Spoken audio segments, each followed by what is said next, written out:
사람은 나이가 들수록 이상하게도 내가 가진 것을 보여주고 싶어집니다. 젊을 때는 성취로 증명하고 중년에는 역할로 인정받다가 노년에는 남은 것들로 존재를 확인하려 하기 때문입니다.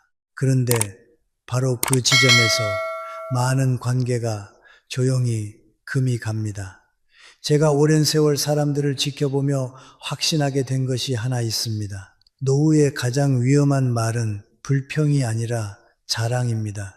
불평은 대개 마음이 약해진 신호로 읽히지만 자랑은 상대의 마음을 무너뜨리는 칼이 되기 쉽습니다. 특히 노후의 자랑은 기쁨의 공유처럼 보이지만 실제로는 관계의 온도를 떨어뜨리는 원인이 되는 경우가 많습니다. 우리가 자랑을 하는 순간 상대는 두 가지 중 하나를 느낍니다. 첫째는 비교입니다. 나는 저 정도가 아닌데, 이 비교는 상대의 자존심을 건드립니다. 둘째는 불안입니다. 저 사람은 앞으로 더 요구하거나 나를 평가하려는 건 아닐까? 노년의 관계는 젊은 시절처럼 넓고 단단하지 않습니다.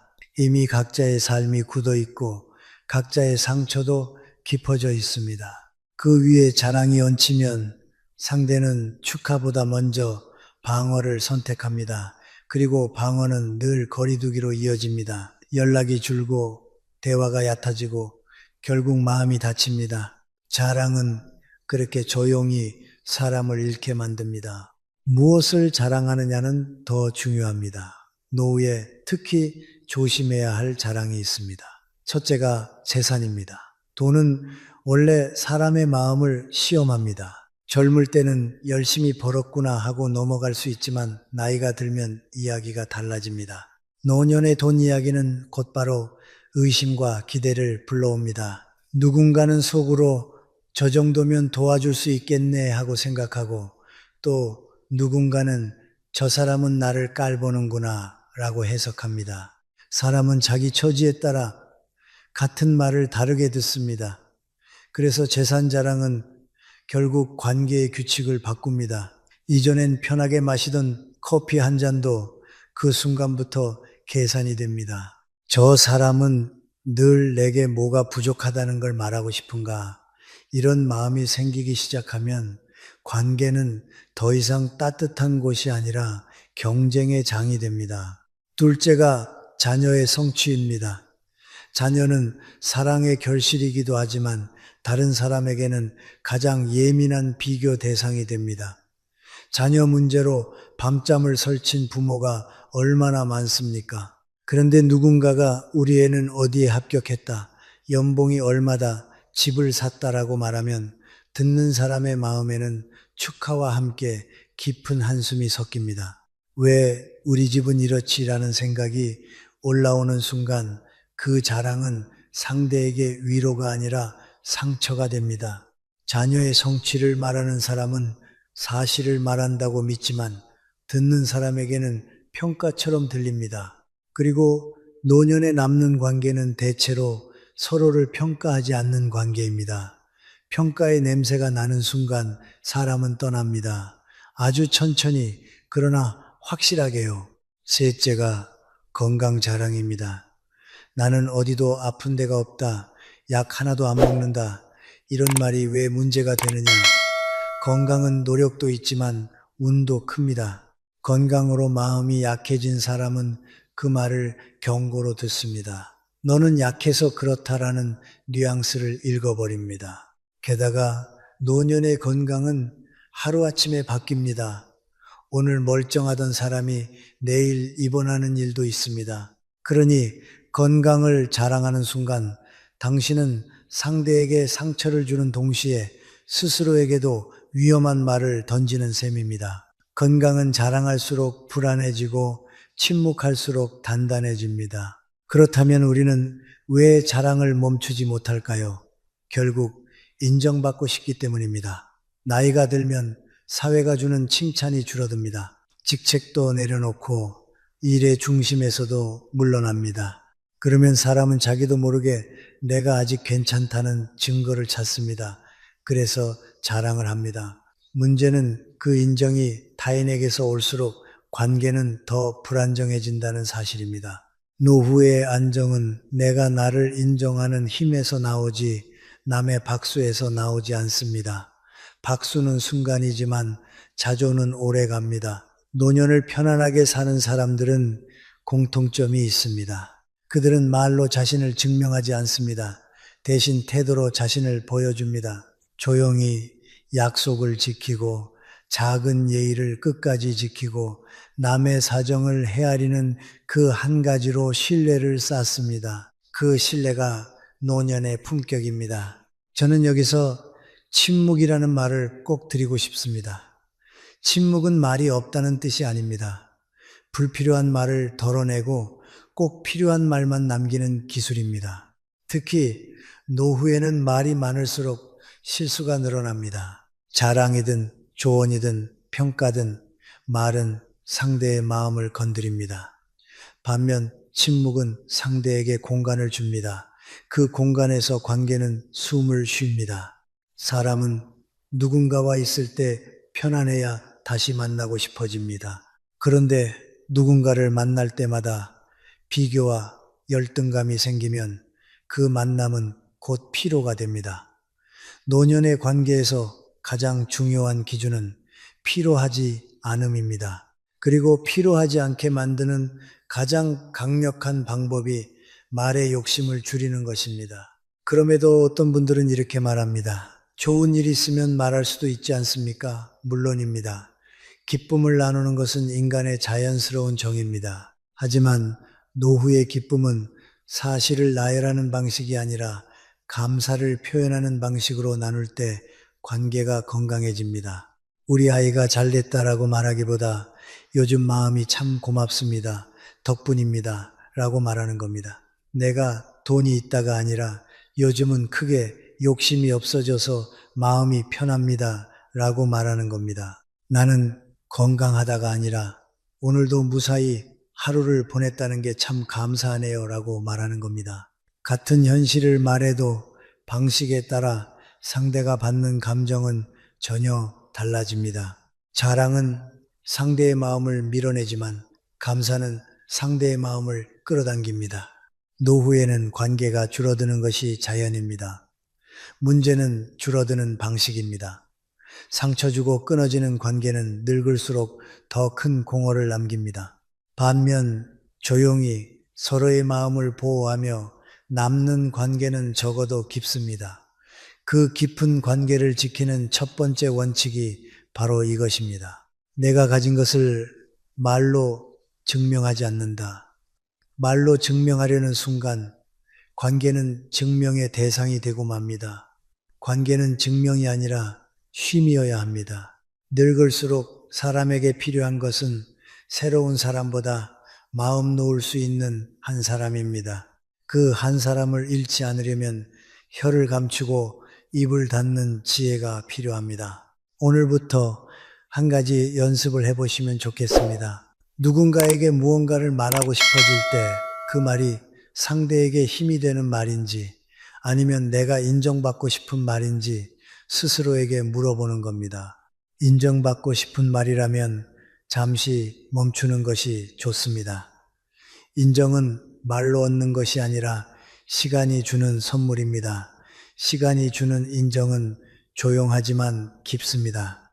그리고 그 깊이가 노년의 품격을 만듭니다. 노후로 갈수록 우리는 말이 줄어듭니다. 체력이 줄어서가 아니라 말을 많이 할수록 관계가 무너지는 장면을 너무 많이 보았기 때문입니다. 그런데도 어떤 분들은 여전히 나는 솔직한 사람이라서요 라는 말로 자신을 포장합니다.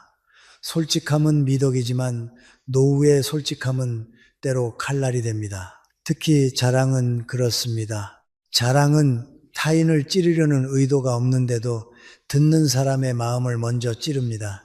그리고 그 상처는 오래 갑니다. 젊을 때는 속으로 삼키고 넘어가던 사람도 나이가 들면 더 이상 참지 않습니다. 받아줄 여유가 줄기 때문입니다. 그래서 노후의 자랑은 관계를 끊는 가장 빠른 지름길이 됩니다. 김영석 교수로서 제가 삶에서 자주 확인하는 한 가지가 있습니다. 사람은 자신이 가진 것을 자랑할 때 사실은 불안을 자랑합니다. 재산을 자랑하는 분은 재산이 줄까 두렵고, 자녀의 성취를 자랑하는 분은 그 성취가 흔들릴까 두렵고, 건강을 자랑하는 분은 병이 찾아올까 두렵습니다. 자랑은 안정의 표현이 아니라 불안의 흔들림입니다. 그래서 자랑하는 말은 화려해 보이지만 그 말의 뿌리는 떨림입니다. 문제는 듣는 사람도 그 떨림을 감지한다는 데 있습니다. 저 사람은 왜 저렇게 말할까? 라는 질문이 생기고 그 질문은 곧바로 거리감으로 바뀝니다. 노후에 절대 자랑하면 안 되는 것. 결국 한 문장으로 요약하면 이것입니다. 남과 비교되는 영역입니다. 비교가 들어가는 순간 자랑은 관계의 온도를 낮춥니다. 첫째, 돈입니다. 돈 이야기는 언제나 비교로 흘러갑니다. 요즘은 이자만으로도 산다. 집값이 올라서 그냥 두면 된다. 부동산은 결국 이긴다 같은 말은 말하는 사람에게는 경험담이지만 듣는 사람에게는 평가입니다. 나는 그러지 못한다는 마음을 만들고 그 마음은 은근한 열등감과 분노를 키웁니다. 사람은 열등감을 느끼는 대상과 오래 함께하지 않습니다. 그래서 노후에 돈 자랑을 하는 순간 사람들은 조용히 연락을 끊기 시작합니다. 대놓고 싸우지 않습니다. 그냥 바빠지고, 그냥 피곤해지고, 그냥 약속이 사라집니다.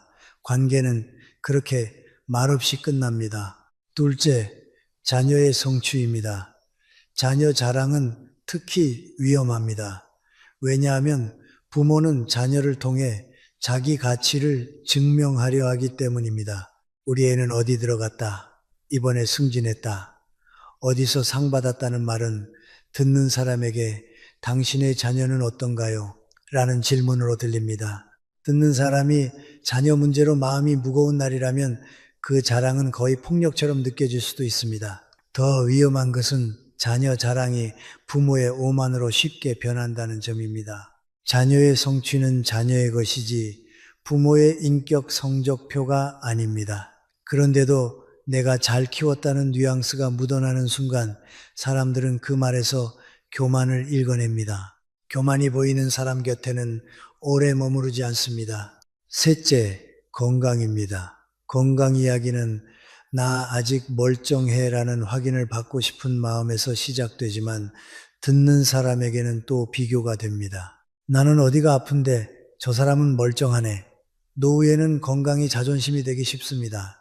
그래서 건강 자랑은 상대의 약함을 들추는 꼴이 됩니다. 특히 병원 이야기, 검사 수치, 약 이름을 나열하며 난 관리만 하면 괜찮아 라고 말하는 순간 상대는 자신의 몸을 부끄러워하게 됩니다. 관계는 부끄러움이 생기는 순간 멀어집니다. 누구도 부끄러워지는 자리로 다시 가지 않습니다. 그렇다면 노후에는 무엇을 말해야 할까요? 말의 기준을 바꾸면 됩니다. 자랑이 아니라 공유로 말하는 것입니다. 자랑은 위에서 아래로 내려오는 말이고 공유는 옆에서 옆으로 건네는 말입니다. 예를 들어 돈 이야기도 할 수 있습니다. 다만 내가 얼마를 벌었다가 아니라 요즘 이렇게 하니까 마음이 좀 편해지더라처럼 방법을 나누는 말로 바꾸는 것입니다. 자녀 이야기도 가능합니다. 우리 애가 잘한다가 아니라 요즘 자식 문제로 걱정이 많다. 나도 아직 배우는 중이다라고 말하는 것입니다. 건강도 난 건강하다가 아니라 몸이 예전 같지 않더라. 그래서 하루 10분이라도 걷기로 했다는 식으로 말하는 겁니다. 그러면 상대는 비교하지 않고 함께 걸을 수 있습니다. 여기서 중요한 실천이 하나 있습니다. 노후에는 말을 하기 전에 한 번 더 묻는 습관을 들여야 합니다. 이 말이 상대를 편하게 할까, 불편하게 할까? 이 질문 하나가 관계를 살립니다. 우리는 젊을 때는 말이 관계를 만든다고 믿지만 나이가 들수록 말을 아끼는 것이 관계를 지킵니다. 침묵은 무관심이 아닙니다. 침묵은 배려입니다. 특히 상대가 나의 이야기를 원할 때까지 기다려주는 침묵은 깊은 존중입니다. 그리고 또 하나, 자랑이 올라오려는 순간 대부분은 인정 욕구가 올라오는 순간입니다. 나도 잘 살았다는 확인을 받고 싶은 마음입니다. 그 마음을 나쁘다고 할 수는 없습니다. 다만 그 확인을 사람에게서 받으려 하면 관계가 상합니다. 그 확인은 스스로에게서 받아야 합니다. 나는 내가 견뎌온 세월이 있다. 나는 내 방식으로 살아냈다. 이렇게 자기 자신에게 말할 수 있어야 합니다. 그러면 자랑할 필요가 없어집니다. 자랑이 사라지면 신기하게도 사람이 다시 모입니다. 왜냐하면 사람은 편안한 사람 곁으로 가기 때문입니다. 노후의 가장 강한 매력은 화려함이 아니라 편안함입니다. 마지막으로 한 가지를 더 말씀드리겠습니다. 노후의 품격은 재산의 크기에서 나오지 않습니다. 말의 무게에서 나옵니다. 말이 가벼우면 관계도 가벼워지고 말이 무거우면 관계도 깊어집니다. 무겁다는 것은 과장하거나 떠벌린다는 뜻이 아닙니다. 꼭 필요한 말만 한다는 뜻입니다. 당신이 한마디를 아낄 때 상대는 당신을 더 믿습니다.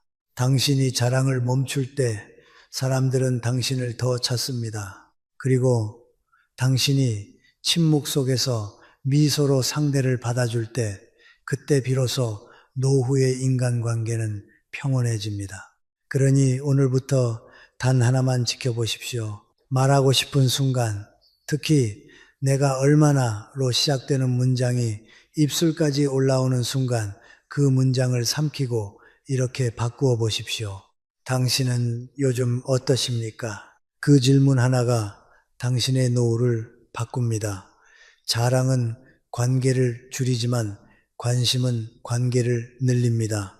그리고 노후에 필요한 것은 많은 사람의 박수보다 몇 사람의 진심입니다. 노후의 말을 아끼라고 하면 많은 분들이 그럼 아무 말도 하지 말라는 겁니까? 라고 묻습니다. 아닙니다. 말하지 말라는 뜻이 아니라 말의 방향을 바꾸라는 뜻입니다. 자랑은 나를 위로하는 것 같지만 결국은 관계를 소모시키고 내 마음도 더 허전하게 만듭니다. 그래서 저는 노후의 말은 내가 얼마나가 아니라 우리가 어떻게로 흐르도록 훈련해야 한다고 봅니다. 그게 품격입니다. 자랑이 위험한 이유는 단순합니다. 자랑은 상대를 비교의 자리에 세웁니다. 비교의 자리에 선 사람은 편하지 않습니다. 편하지 않으면 다시 만나고 싶지 않습니다. 그래서 자랑은 관계를 끊는 가장 조용한 폭탄이 됩니다. 그런데 이 폭탄은 특별히 세 가지 상황에서 더 크게 터집니다. 첫째, 상대가 힘든 시기일 때. 둘째, 여러 사람이 함께 있는 자리일 때. 셋째, 내가 무심코 조언의 형태로 자랑을 포장할 때입니다. 나는 이렇게 해서 성공했어라는 말이 사실상 너는 왜 못하니? 로 들리는 순간이 있습니다. 그 순간부터 관계는 기울기 시작합니다. 그러면 노후에는 어떻게 말해야 할까요? 저는 세 가지 원칙을 권합니다. 첫째, 사실보다 마음을 말하십시오. 둘째, 결과보다 과정을 말하십시오. 셋째, 나보다 상대를 먼저 세우십시오. 이 원칙을 지키면 같은 이야기도 자랑이 아니라 공감이 됩니다. 예를 들어 돈 이야기를 하더라도 우리 집은 요즘 월세가 얼마고 집값이 얼마나 올랐고가 아니라 요즘 물가가 올라 걱정이 되더라. 그래서 불필요한 지출을 하나씩 줄여보니 마음이 조금 가벼워졌다라고 말해 보십시오. 사람들은 숫자에는 마음이 상하지만 노력에는 마음이 열립니다. 숫자는 비교를 부르고 노력은 동행을 부릅니다. 자녀 이야기도 마찬가지입니다. 우리 애가 어디 붙었다 보다 자식 키우는 게 이렇게 어렵더라. 나도 아직 배우는 중이다 라고 말하면 그 말은 상대를 살립니다. 건강도 나는 멀쩡하다가 아니라 요즘 무릎이 시큰해서 하루 10분이라도 걷는 걸 시작했다라고 말하면 상대는 내가 뒤처졌다가 아니라 나도 해볼까로 반응합니다. 노후의 대화는 결국 관계의 온도 조절입니다. 젊을 때는 열정이 대화를 밀어붙이지만 나이가 들수록 배려가 대화를 지켜줍니다. 배려란 거창한 것이 아닙니다. 한마디를 내기 전에 이 말이 상대의 하루를 가볍게 할까 무겁게 할까를 잠깐 생각하는 것입니다. 이 잠깐의 생각이 평생의 인연을 지킵니다. 그런데 자랑을 멈추려 해도 쉽지 않습니다. 왜냐하면 자랑의 뿌리는 대부분 인정 욕구이기 때문입니다. 나도 괜찮게 살아왔다는 확인을 받고 싶은 마음입니다. 저는 그 마음을 부끄러워할 필요는 없다고 봅니다. 다만 그 확인을 사람의 박수에서만 받으려 하면 관계가 흔들립니다. 박수는 순간이고 관계는 시간입니다.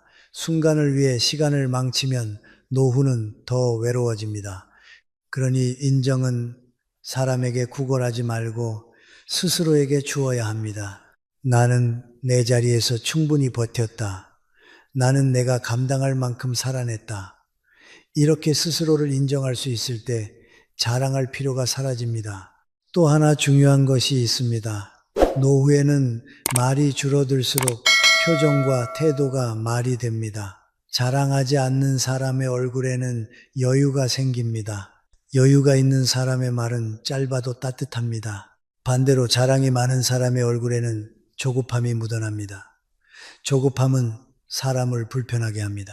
그래서 노후의 인간관계는 말의 기술보다 태도의 품격으로 결정되는 경우가 많습니다. 저는 이렇게 권합니다.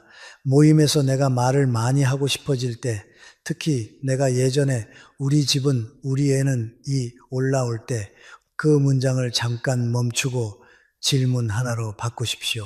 요즘은 어떻게 지내십니까? 몸은 좀 어떠세요? 최근에 마음이 힘든 일은 없으셨어요? 질문은 상대를 살리고 관계를 붙잡습니다. 자랑은 나를 돋보이게 하지만 질문은 우리를 이어줍니다. 노후에는 돋보임보다 이어짐이 중요합니다. 마지막으로 자랑을 멈추는 가장 현실적인 방법을 하나 드리겠습니다. 자랑하고 싶은 내용을 메모로 쓰되 말로는 꺼내지 않는 연습입니다. 글로 쓰면 마음은 정리되지만 관계는 소모되지 않습니다. 그리고 시간이 지나 다시 읽어보면 그 자랑하고 싶었던 내용의 대부분이 사실은 인정받고 싶었던 마음이었다는 것을 알게 됩니다.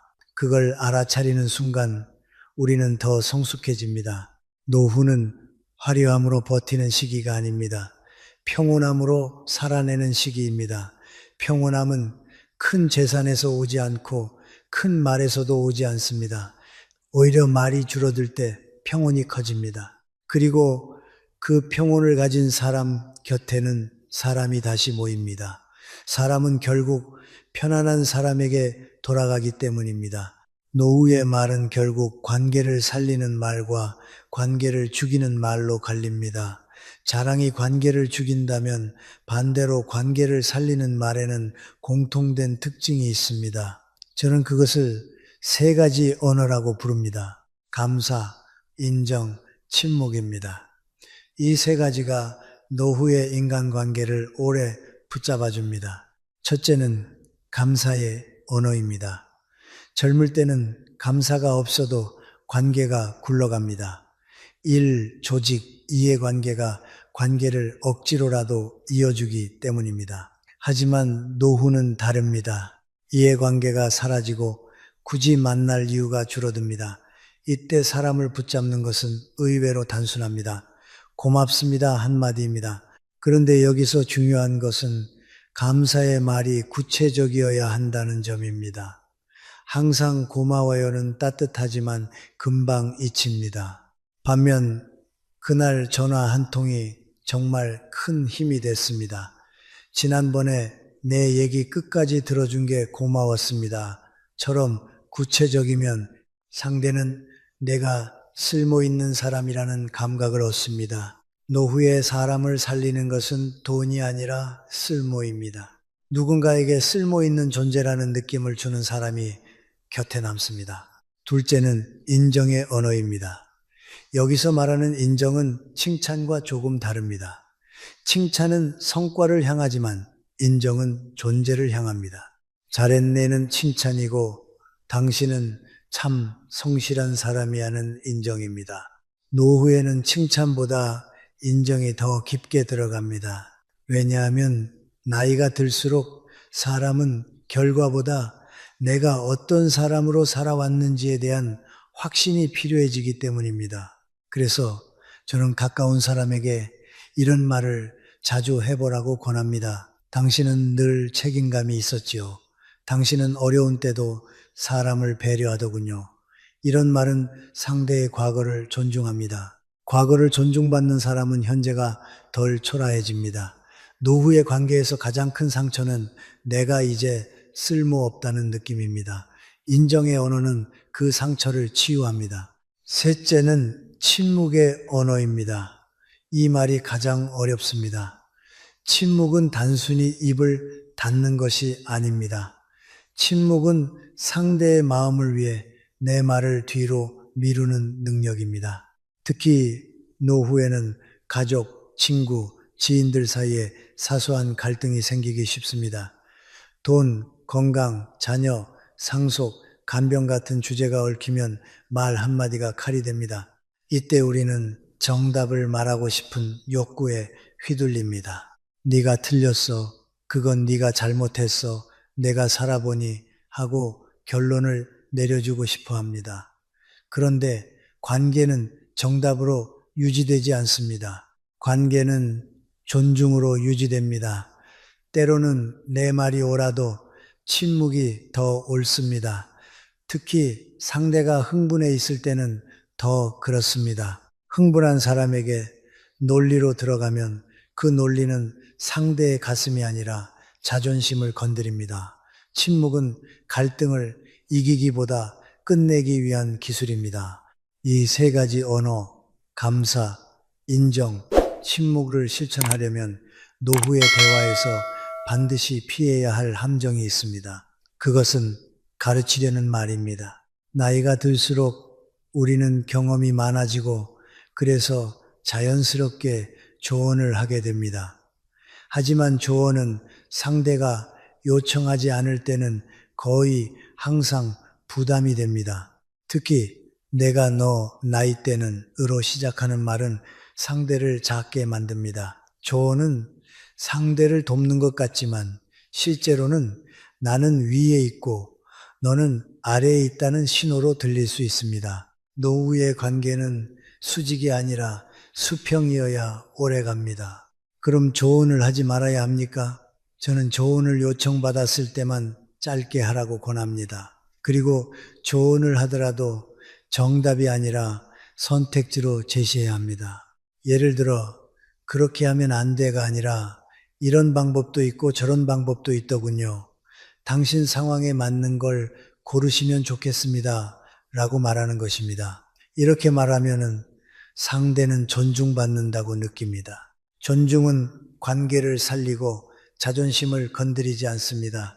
또 하나, 노후의 대화에서 조심해야 할 것이 상대의 비밀을 대신 말하는 습관입니다. 그 집 아들은 요즘 저 사람 건강이 이런 말은 재미로 시작하지만 결국 신뢰를 무너뜨립니다. 사람들은 당신이 남의 이야기를 쉽게 하는 것을 보면 언젠가 자기 이야기도 쉽게 할 것이라고 생각합니다. 그래서 노후의 신뢰는 말의 내용보다 말의 습관에서 결정됩니다. 저 사람 얘기는 내가 할 일이 아닙니다라고 선을 긋는 사람이 결국 깊은 관계를 얻습니다. 여기서 제가 아주 현실적인 연습을 하나 드리겠습니다. 모임이나 통화에서 말이 길어지려고 할 때 스스로에게 세 문장 규칙을 적용하는 것입니다. 내가 무슨 이야기를 하든 핵심을 세 문장 안에 담으려고 노력해 보십시오. 노후에는 말이 길어질수록 자랑, 훈계, 변명으로 흐르기 쉽습니다. 반면 짧은 말은 품격을 만들고 상대에게 숨 쉴 틈을 줍니다. 그리고 세 문장 뒤에는 질문을 하나 붙이십시오. 당신은 어떠세요? 질문이 들어가는 순간 대화의 중심이 나에서 우리로 옮겨갑니다. 사람은 결국 자신을 편하게 해주는 사람을 찾습니다. 노후에는 그 본능이 더 강해집니다. 그러니 노후의 말은 내가 얼마나 잘 살았는지를 증명하는 말이 아니라 당신이 여기 있어 다행이라는 마음을 전달하는 말이어야 합니다. 그 마음이 전달되는 순간 관계는 다시 부드러워집니다. 그리고 그 부드러움이 노후의 외로움을 가장 단단하게 막아줍니다. 노후에는 인간관계가 넓어지는 시기가 아니라 정리되는 시기입니다. 그런데 정리라는 말은 차갑게 들리지요. 저는 정리를 단절이 아니라 선별이라고 말하고 싶습니다. 무엇을 버리느냐가 아니라 무엇을 지키느냐의 문제입니다. 그리고 이 선별은 마음으로만 되지 않습니다. 결국 말과 행동의 규칙으로 만들어야 합니다.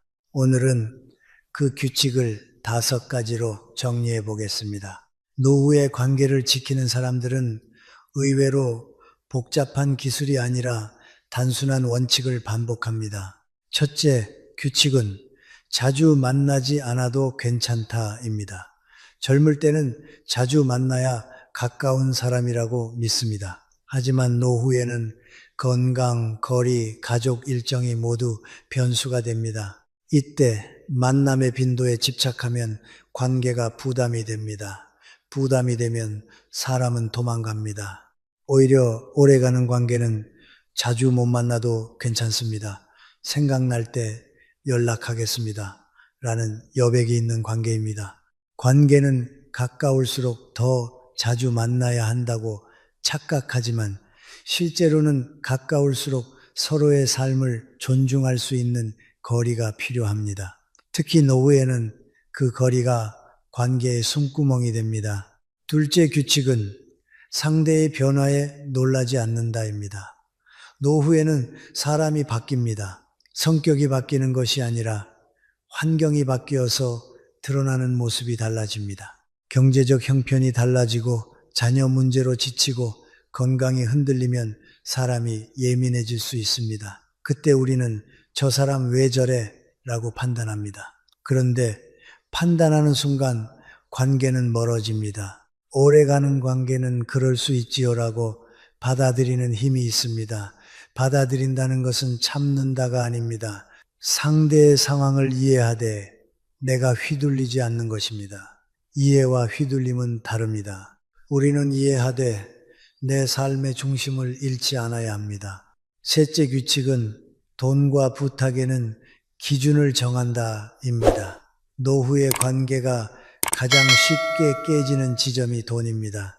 돈을 빌려주고 못 받거나 모임 회비, 선물, 경조사비에서 감정이 쌓입니다.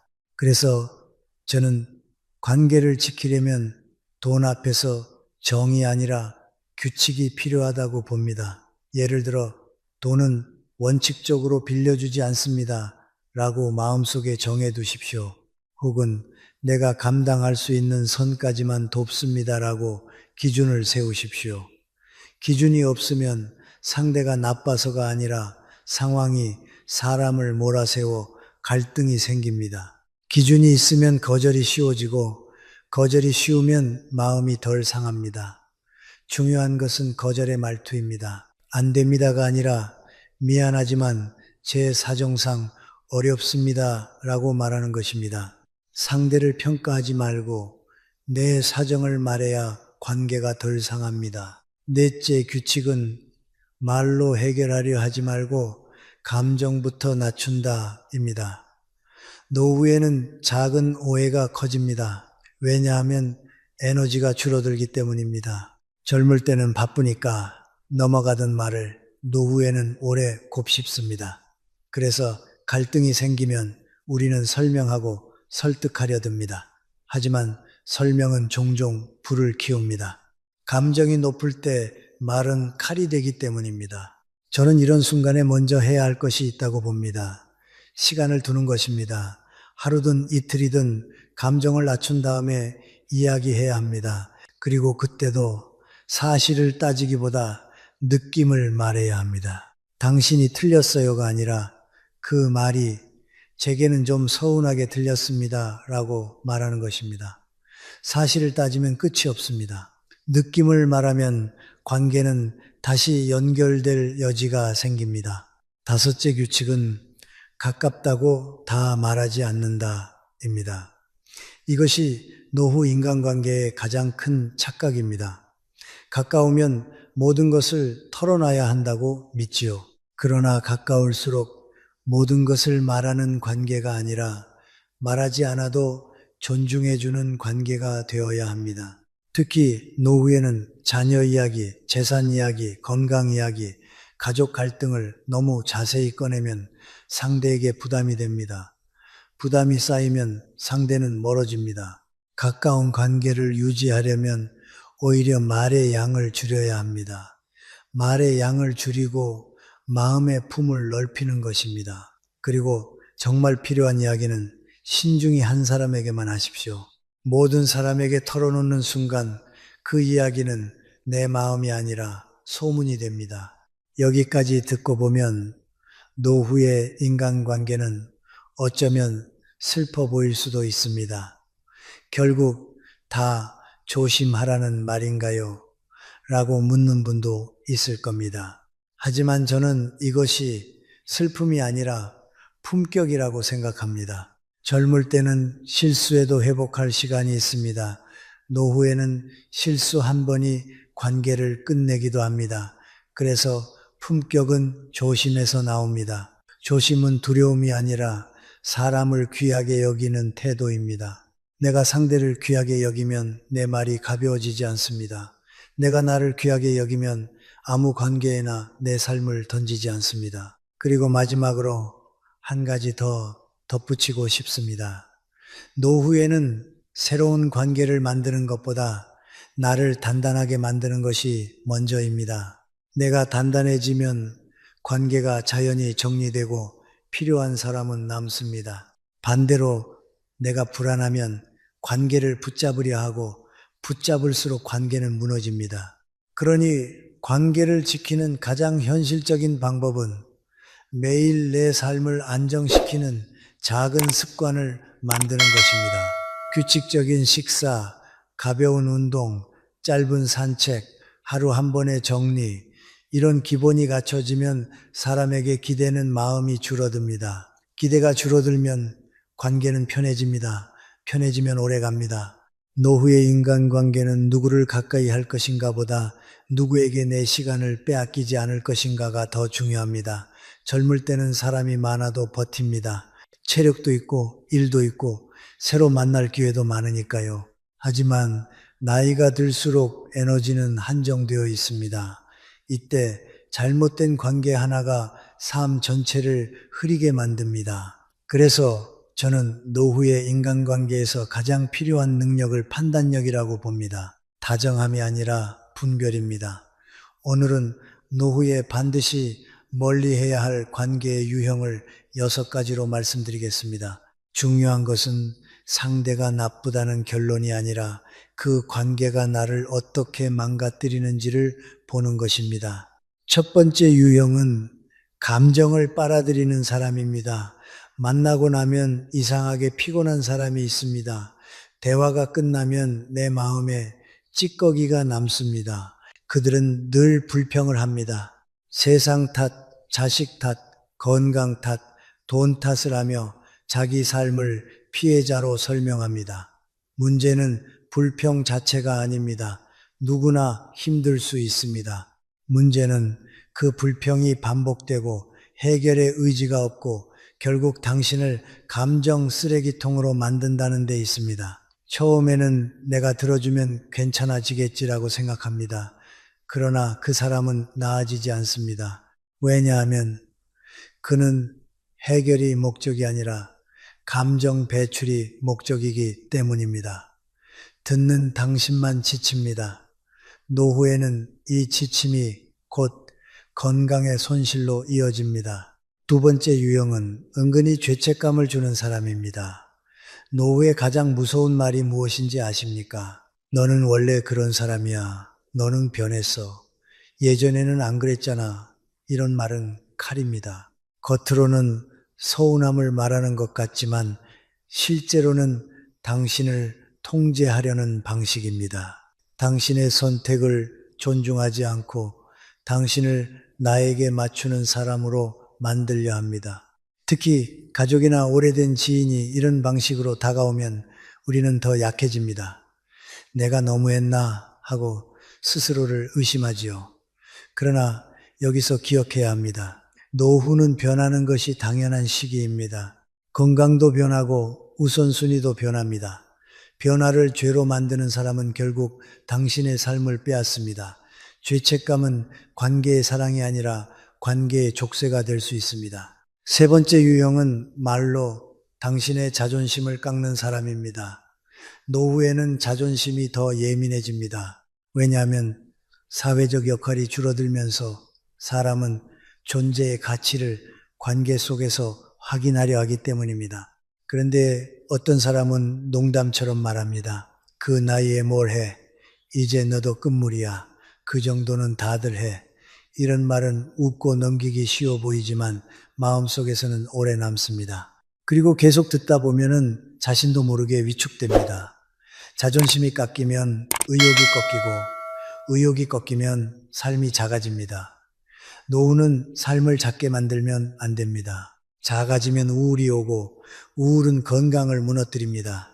그러니 자존심을 깎는 말을 농담으로 포장하는 사람과는 거리를 두셔야 합니다. 네 번째 유형은 비교로 관계를 만드는 사람입니다. 이들은 늘 비교합니다. 누구 자식은 어떻다. 누구는 돈이 얼마나 있다. 누구는 어디를 갔다. 그 비교는 결국 당신에게도 향합니다. 너는 왜 그 정도밖에 못했니? 너는 왜 그렇게 사니? 비교는 관계의 독입니다. 특히 노후에는 비교의 결과가 현실적으로 보이기 때문에 더 아픕니다. 젊을 때는 아직 시간이 있다라고 마음을 다잡을 수 있지만 노후에는 이제 늦었나라는 절망으로 이어지기도 합니다. 비교하는 사람은 당신의 삶을 축하하지 않습니다. 그들은 당신의 삶을 자기 기준으로 평가합니다. 관계는 평가가 아니라 존중입니다. 존중이 없는 관계는 오래 두면 상처만 남습니다. 다섯 번째 유형은 돈과 이익으로 사람을 재는 사람입니다. 노후에 돈 문제는 관계를 가장 빠르게 무너뜨립니다. 그런데 어떤 사람은 늘 이번엔 네가 좀 해. 너는 여유 있잖아. 친한데 뭐 어때? 이렇게 말을 합니다. 그리고 거절하면 정이 없다라고 말하죠. 이때 단호해야 합니다. 돈을 요청하는 것 자체가 나쁜 것이 아닙니다. 문제는 그것이 반복되고 당신의 경계를 무시하며 결국 당신의 삶을 소모시키는 방식으로 진행된다는 것입니다. 특히 노후에는 한 번의 무리한 지출이 생활 전체를 흔들 수 있습니다. 그래서 저는 노후의 돈은 도움보다 안정이 우선이라고 말합니다. 당신이 흔들리면 아무도 당신을 대신 책임져 주지 않습니다. 여섯 번째 유형은 당신의 시간을 당연하게 쓰는 사람입니다. 노후의 가장 귀한 자산은 돈이 아니라 시간입니다. 그런데 어떤 사람은 연락할 때마다 지금 나와, 지금 와서 좀 도와, 네가 할 일 없잖아 라고 말합니다. 이 말 속에는 노후를 향한 편견이 숨어 있습니다. 나이 들면 할 일이 없다라는 편견입니다. 하지만 노후에도 해야 할 일이 많습니다. 건강을 돌봐야 하고 마음을 지켜야 하고 남은 시간을 의미 있게 써야 합니다. 당신의 시간을 함부로 쓰는 사람은 당신의 삶을 함부로 다루는 것입니다. 이 관계를 그대로 두면 당신은 점점 자기 삶의 주인이 아니라 대기 인력이 됩니다. 그 순간 노후는 무너집니다. 여기서 핵심은 한 가지입니다. 이런 유형의 사람들을 멀리 한다고 해서 당신이 차가운 사람이 되는 것이 아닙니다. 오히려 당신이 당신을 지키는 것입니다. 관계는 착함으로 유지되지 않습니다. 경계로 유지됩니다. 경계가 없으면 착함은 이용당하고 이용당한 착함은 결국 분노로 바뀝니다.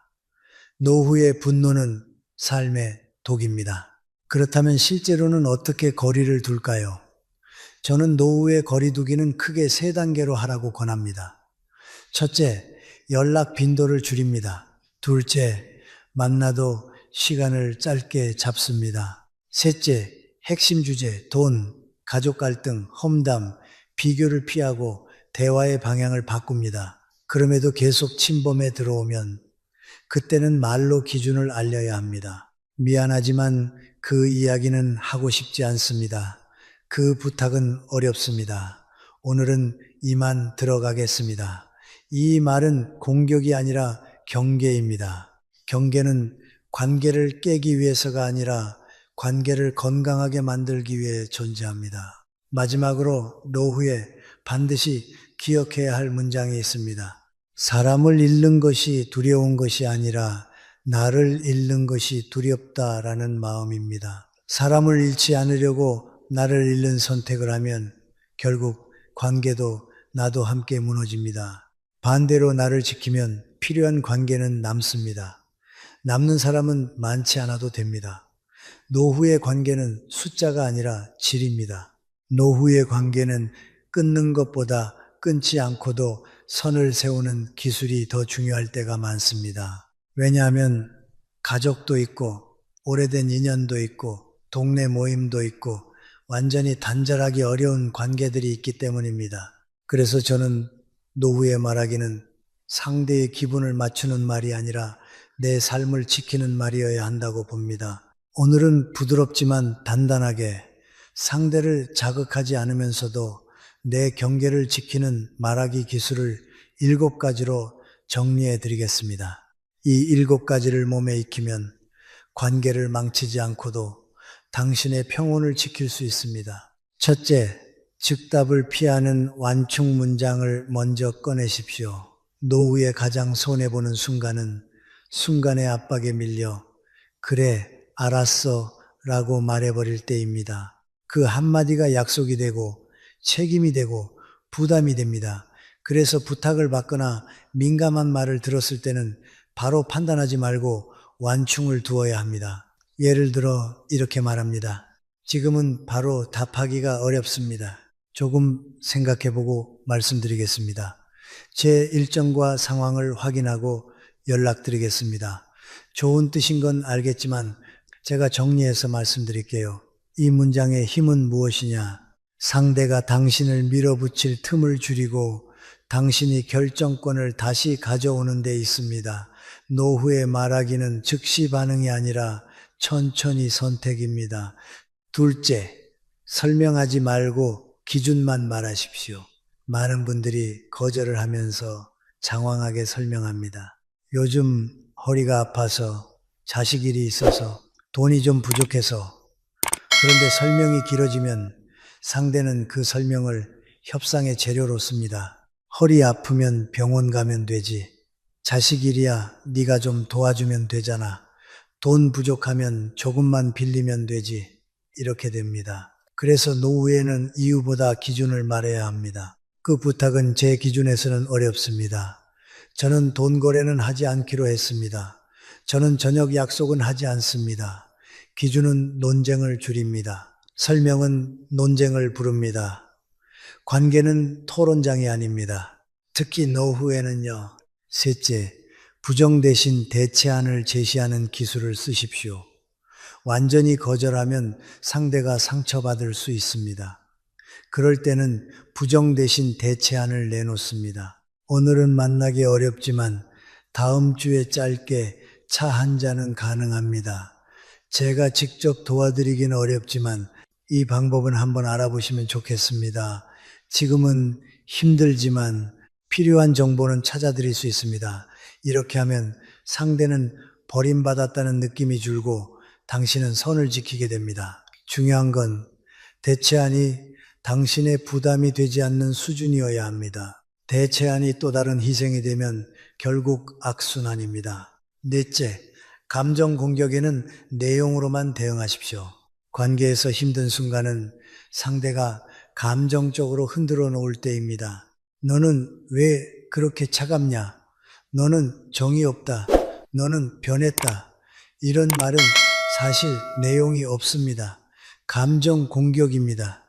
여기서 감정으로 맞받아치면 싸움이 됩니다. 그래서 내용만 잡고 답해야 합니다. 차가운 게 아니라 저는 제 생활 리듬을 지키는 것입니다. 정이 없어서가 아니라 그 부탁은 제가 할 수 없습니다. 변한 게 아니라 나이가 들면서 기준이 정리된 것입니다. 감정 공격을 감정의 전쟁으로 만들지 말고 사실의 설명으로 낮춰야 합니다. 이것이 노후의 품격입니다. 다섯째, 험담과 비교를 즉시 차단하는 짧은 문장을 준비해 두십시오. 누군가를 만나면 늘 남 이야기를 하거나 비교하는 사람이 있습니다. 그들은 당신을 그 세계로 끌어들입니다. 누구는 자식이 어떻대? 누구는 돈이 많대? 너는 어떻게 생각해? 이때 애매하게 맞장구 치면 당신도 그 장에 끼게 됩니다. 그래서 짧게 차단해야 합니다. 그 이야기는 제가 판단하기 어렵습니다. 저는 남 이야기는 하지 않겠습니다. 각자 사정이 있겠지요. 비교는 의미가 없습니다. 그리고 주제를 바꾸십시오. 노후에는 험담이 곧 스트레스이고 스트레스는 곧 병입니다. 당신은 병을 피해야 합니다. 여섯째, 관계의 주도권을 되찾는 질문을 사용하십시오. 상대가 일방적으로 몰아가거나 당신을 이용하려 할 때는 질문이 효과적입니다. 질문은 흐름을 바꿉니다. 예를 들면 이런 질문입니다. 그 부탁을 제가 해야 하는 이유가 무엇인가요? 제가 하면 어떤 책임이 따라오나요? 그 일이 잘못되면 누가 책임지나요? 이 선택이 저에게 부담이 되지는 않나요? 질문을 던지면 상대의 요구가 당연한 것에서 검토해야 할 것으로 내려옵니다. 노후에 말하기에서 질문은 공격이 아닙니다. 정당한 확인입니다. 확인을 두려워하는 부탁은 대개 건강하지 않습니다. 일곱째, 관계가 반복해서 선을 넘을 때는 최종 문장 하나를 정해 두십시오. 사람은 습관을 바꾸기 어렵습니다. 몇 번은 괜찮을 수 있습니다. 하지만 반복적으로 선을 넘는다면 더는 부드럽게만 할 수 없습니다. 이때 필요한 것이 최종 문장입니다. 길게 말하지 마십시오. 단호하게, 짧게 같은 문장을 반복하십시오. 예를 들면 이렇습니다. 그 이야기는 더 이상 하지 않겠습니다. 그 부탁은 앞으로도 받지 않겠습니다. 그 방식으로 연락하시면 저는 응답하지 않겠습니다. 중요한 것은 감정이 아니라 규칙을 말하는 것입니다. 그리고 실제로 실행해야 합니다. 말만 하고 계속 받아주면 상대는 당신을 우습게 봅니다. 노후에는 우습게 보이는 순간부터 관계는 당신을 소모시키기 시작합니다. 여기까지가 끊지 않고도 선을 긋는 말하기입니다. 그런데 많은 분들이 이렇게 묻습니다. 교수님, 그렇게 말하면 사람이 떠나지 않겠습니까? 떠날 사람은 떠납니다. 그러나 냉정하게 말씀드리면 떠날 사람은 원래 당신을 사랑해서 있던 사람이 아닙니다. 당신이 제공하던 편의 때문에 있던 사람입니다. 반대로 당신이 선을 그었는데도 남는 사람, 오히려 존중해주는 사람, 그 사람이 진짜 인연입니다. 노후의 인연은 남겨야 할 사람이 따로 있습니다. 모두를 붙잡으려 하면 결국 가장 중요한 당신 자신을 놓칩니다. 그리고 한 가지 더. 말하기 기술은 기술이지만 근본은 태도입니다.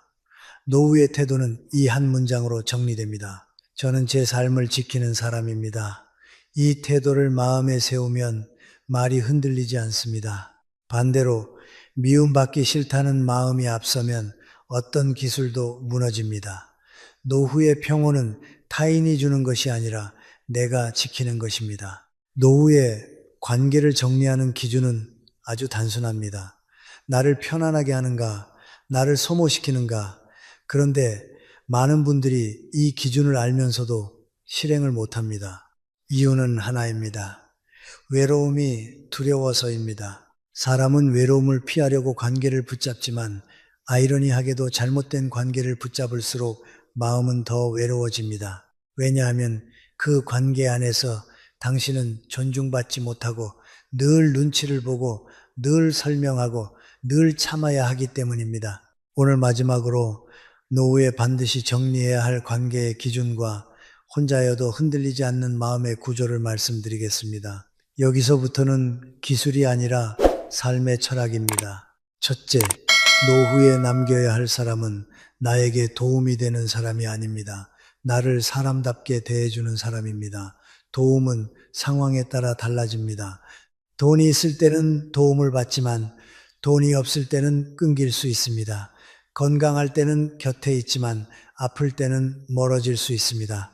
그러니 기준을 바꿔야 합니다. 당신을 존중하는 사람, 당신의 시간을 함부로 쓰지 않는 사람, 당신의 사정과 감정을 듣고도 이용하지 않는 사람, 그 사람이 남겨야 할 사람입니다. 반대로 좋은 말은 많이 하는데 결국 내 시간을 빼앗는 사람은 조심해야 합니다. 말이 부드럽다고 마음이 좋은 것은 아닙니다. 노후에는 말이 아니라 반복되는 행동이 진짜입니다. 둘째, 만나고 나면 마음이 무거워지는 사람은 결국 당신의 삶에서 빠져야 합니다. 우리는 종종 착각합니다. 내가 예민한가? 내가 배려가 부족한가? 아닙니다. 사람을 만나고 나서 마음이 편안해지는 것이 정상입니다. 만나고 나면 죄책감이 생기고 분노가 쌓이고 자기 혐오가 올라오고 괜히 집에 와서 가족에게 짜증이 나면 그 관계는 이미 당신을 갉아먹고 있는 겁니다. 노후의 마음은 젊을 때처럼 회복이 빠르지 않습니다. 한 번 상한 마음은 며칠, 몇 주를 끌고 갑니다. 그러니 만남 이후의 내 상태를 기록해 보십시오. 이 기록이 관계 정리의 가장 정확한 기준이 됩니다.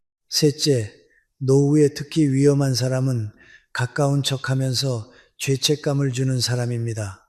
이런 사람이 가장 교묘합니다. 겉으로는 정이 많고 말도 따뜻합니다. 그런데 꼭 이렇게 말합니다. 네가 도와줘야지. 너는 그래도 할 수 있잖아. 우리는 가족인데, 친구인데 그 정도는 해야지. 이 말의 핵심은 무엇입니까? 네가 거절하면 나쁜 사람이 된다는 프레임을 씌우는 겁니다. 노후의 죄책감은 당신의 판단력을 망가뜨립니다. 죄책감에 끌려다니면 당신은 계속 빼앗깁니다. 이때 필요한 태도는 단 하나입니다. 저는 제 기준을 지키겠습니다. 가족이라도 오래된 친구라도 죄책감으로 움직이는 관계는 건강하지 않습니다. 넷째, 반대로 노후에 남겨야 할 사람은 당신의 거절을 받아들이는 사람입니다. 진짜 좋은 사람은 거절해도 관계가 유지됩니다. 왜냐하면 그 사람은 당신을 기능으로 보지 않기 때문입니다. 당신을 한 인간으로 존중하기 때문입니다. 부탁을 거절해도 괜찮아, 네 사정 이해해 라고 말하는 사람. 당신이 선을 그어도 그래, 그게 네 방식이구나 라고 수용하는 사람.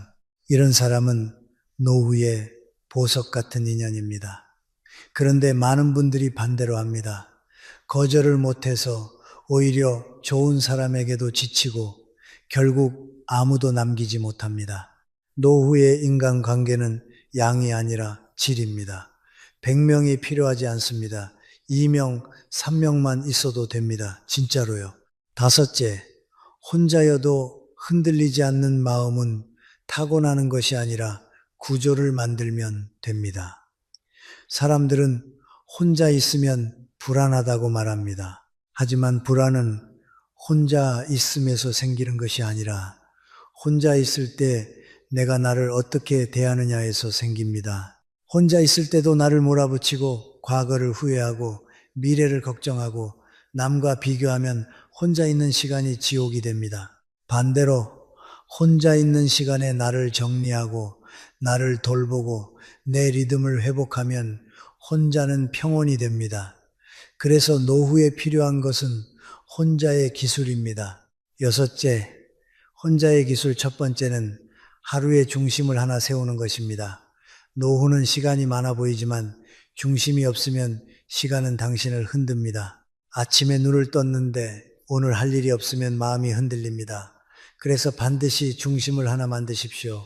산책 30분, 스트레칭 15분, 책 10쪽, 물 한 잔, 기도나 명상 5분. 크지 않아도 됩니다.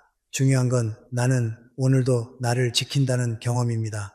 이 경험이 쌓이면 혼자가 두렵지 않습니다. 혼자여도 흔들리지 않는 사람은 결국 자기와 약속을 지키는 사람입니다. 일곱째, 혼자의 기술.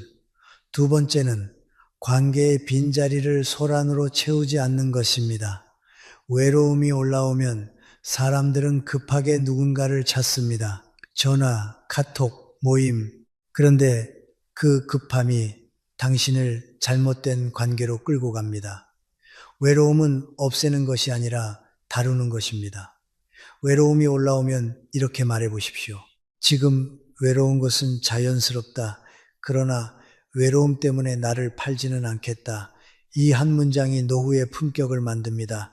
외로움은 파도처럼 옵니다. 중요한 건 파도를 없애는 게 아니라 파도에 휩쓸리지 않는 법입니다. 여덟째, 혼자의 기술 세 번째는 내가 나에게 해주는 말을 바꾸는 것입니다. 노후의 불행은 대부분 관계에서 시작되지만 결국 마음속에서 완성됩니다. 내가 나에게 나는 이제 쓸모없다, 나는 혼자다, 나는 끝났다 라고 말하면 관계가 어떻든 삶이 무너집니다. 반대로 내가 나에게 나는 아직도 배우고 있다, 나는 내 삶의 주인이다, 나는 오늘도 나를 돌본다 라고 말하면 관계가 조금 부족해도 삶이 버텨집니다. 노후는 결국 자기 대화의 질이 삶의 질을 결정합니다. 아홉째, 마지막으로 한 가지를 꼭 말씀드리고 싶습니다. 노후의 관계를 정리하는 것은 차갑게 끊어내는 일이 아닙니다. 그것은 내 삶의 남은 시간을 소중하게 쓰겠다는 선언입니다. 당신은 이제 남의 감정, 쓰레기통이 될 필요가 없습니다. 남의 불안과 욕심을 대신 책임질 필요도 없습니다. 누군가의 심심함을 채우기 위해 당신의 평온을 희생할 이유도 없습니다. 당신의 남은 시간은 당신이 지켜야 할 가장 귀한 자산입니다. 정리하겠습니다. 노후에 남겨야 할 사람의 기준은 세 가지입니다. 첫째, 당신을 사람답게 존중하는가? 둘째, 당신의 거절을 받아들이는가? 셋째, 만나고 나서 마음이 가벼워지는가? 그리고 혼자여도 흔들리지 않는 마음의 구조는 세 가지입니다. 첫째, 하루의 중심을 하나 세운다. 둘째, 외로움을 소란으로 덮지 않는다. 셋째, 나에게 해주는 말을 바꾼다. 이 6가지가 갖춰지면 노후의 삶은 놀랍도록 단단해집니다. 이제 마지막으로 오늘 내용 중 딱 한 가지만 실천해 보십시오. 가장 쉬운 것으로요. 즉답하지 않기. 부탁을 받으면 오늘부터 단 한 번만 이렇게 말해 보십시오. 생각해 보고 말씀드리겠습니다. 그 한 문장이 당신의 노후를 바꾸는 시작이 될 수 있습니다. 당신이 조용해지는 순간 인생은 신기하게도 더 분명해집니다. 노후에는 말을 줄일수록 삶이 넓어집니다.